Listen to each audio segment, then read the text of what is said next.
Hello, good evening दोस्तों। तो कैसे हैं? आशा करते हैं कि बहुत अच्छे होंगे। और हम लोग जुड़ चुके हैं वीआईपी इंस्टीट्यूट के यूट्यूब चैनल पर, जहां पर ये आपको फिगर देख करके लग ही रहा होगा कि ये क्या है। तो ये ह्यूमन डाइजेस्टिव सिस्टम है। ह्यूमन मीन्स मानव का जो पाचन का प्रक्रिया है, कैसे कैसे भोजन पचता है, इस प्रोसेस को आज हम लोग यहाँ पर समझने का प्रयास करेंगे। ठीक है। इसमें इसमें जो भोजन है, भोजन जो हम लोग भोजन ग्रहण करते हैं, है ना, तो सबसे पहले कहाँ से करते हैं? मुंह से करते हैं, जिसको यहाँ पर क्या लिखा हुआ है? माउथ। और भोजन करने के बाद उसमें क्या चाहिए होता है? स्लाइवा ग्लैंड होता है, जो उसको भोजन को क्या करता है? गीला करता है, ताकि क्या हो सके? आसानी से व्यक्ति उसको निगल सके। और यहाँ से फिर भोजन आसानी से निगल करके एसोफेगस के माध्यम से भोजन पहुंचता कहाँ पर? अपने स्टमक में, यानी कि जिसको हम लोग पेट कहते हैं या अमाशय कहते हैं। तो क्या देखें हम लोग? भोजन कहाँ से एंट्री लिया? मुंह से। और इसको जो गीला करने में हेल्प कर रहा है वो कौन कर रहा है? सलाइवरी ग्लैंड कर रहा है। और वहां से ये किसके माध्यम से पहुंच रहा है? एसोफेगस के माध्यम से। और लास्ट में ये कहां पर पहुंच रहा है? स्टमक में। और यहाँ पर आने के बाद जो भोजन है उसको क्या करता है, यानी पचाने का काम, जो प्रक्रिया है उसको करता कौन है? लीवर करता है। ये ह्यूमन बॉडी का देखा जाए तो सबसे बड़ा अंग होता है क्या? लीवर, जिसको हम लोग क्या और नाम से जानते हैं? ये जो लीवर है इसको यकृत के नाम से भी जाना जाता है।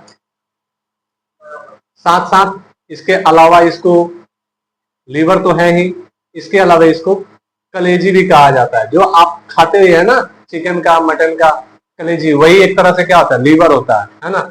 उसके बाद इसमें जो भी लीवर में जो भी विषाक्त पदार्थ आए होते हैं उसको यहाँ से उसको उसमें जो भी जहरीला पदार्थ होता है उसको ये कहां पर चला जाता है? गॉल ब्लैडर में चला जाता है ना। यानी कि क्या क्या हम लोग देखें, भोजन कहां से ग्रहण किए? मुख से। स्लेवरी ग्लैंड उसको गीला किया, गीला करने के बाद एसोफेगस के माध्यम से कहां तक पहुंचा? अमाशय तक। अमाशय में पहुंचने के बाद जो भी उसमें से जटिल प्रक्रिया है उसको पचाने का काम कौन कर रहा है? लीवर कर रहा है। और लीवर में जो भी विषाक्त पदार्थ है वो किसके पास जा रहा है? गॉल ब्लैडर के पास। ठीक है। और फिर गॉल ब्लैडर के पास से क्या होता है ना कि ये वाला जो एरिया होता है इसको हम लोग क्या कहते हैं? डियोडेनम कहते हैं। ध्यान दीजिएगा,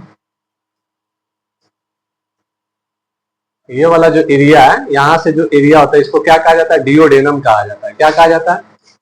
डियोडेनम कहा जाता है। ठीक है। डियोडेनम के बाद से ये कहां पर एंट्री लेता है? छोटी आंत में, है ना। यानी कि छोटी आंत मानव शरीर का सबसे बड़ा, अगर देखा जाए तो लंबा अंग होता है ना। जहां पर ये लंबे समय तक भोजन क्या होता है कि धीरे धीरे धीरे पचता है। ये बहुत बार एग्जाम में पूछा भी जाता है कि जो छोटी आंत होता है उसमें भोजन किस विधि के माध्यम से पचता है? तो क्रमानुकुंचन गति से। कौन से गति से पचता है? क्रमानुकुंचन गति से। और यहाँ से फिर लास्ट में होता क्या है? ये बड़ी आंत में एंट्री ले लेता है। ठीक है। और बड़ी आंत में एंट्री लेने के बाद जो भी उसमें का विषाक्त पदार्थ होता है, यानी कि जो भी जरूरत के लायक का पदार्थ नहीं होता, उसको क्या कर देता है? एनस के माध्यम से बाहर निकाल देता है। ठीक है। अब इसमें से कुछ कुछ चीजें हैं जिसको जानना है। जैसे कि आपसे पूछा जाता है कि भोजन का पाचन लंबे समय तक कहां पर होता है? तो छोटी आंत में होता है। और जो जल है, जल का पाचन कहां पर होता है? तो ये आपका बड़ी आंत में होता है। ठीक है।